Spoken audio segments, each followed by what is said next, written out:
زكريا السملالي، عضو اللجنة المنظمة لمهرجان أزمارت. اليوم كان عندنا الافتتاح. الحمد لله أنا جيت فخور بالعمل اللي قاموا به وليدة أزمور، لا في التنظيم لا الفنانين، أيضا الحضور ديال الصحافة اللي نشكرهم لأن جاوا الأزمور وداروا واحد التغطية اللي هي مهمة.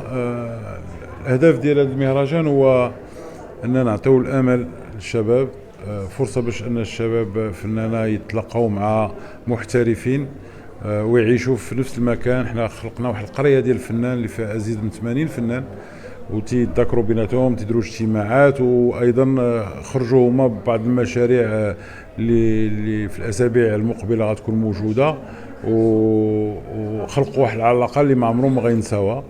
دونك تنتفاجئوا ان بعض الفنانه اجانب جاوا بوحديتهم، بعض الصحفيين تا هما اللي جاوا كانوا في مراكش ودايرين جوله في المغرب تا هما جاوا استقروا في ازمور لان عجبهم الجداريات وعجبهم اللوحات اللي الان كاينه في واحد 4 الاماكن. وبغينا نخلقوا واحد الجو داخل ازقه ازمور ان غتكون الموسيقى، الجداريات، وايضا فضاءات اللي كاين فيهم دي زيكسبوزيسيون. وهادشي غادي يستمر ان شاء الله حتى نهار السبت، وكل يوم ابتداء من الساعه 5 يكون الجو شويه تيتلائم. كاين اجواء موسيقيه وفنانه اللي غادي يحيوا ازقه ديال ازمور.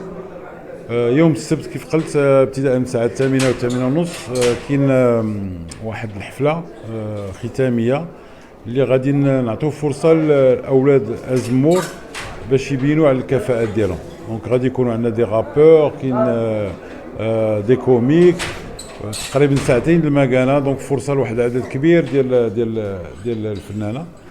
وفي اخر المطاف الجزء الثاني غادي يكون معنا لو رابور سبعتون اللي شارك معنا ومستعد ايضا يشارك معنا حتى في فنون اخرى.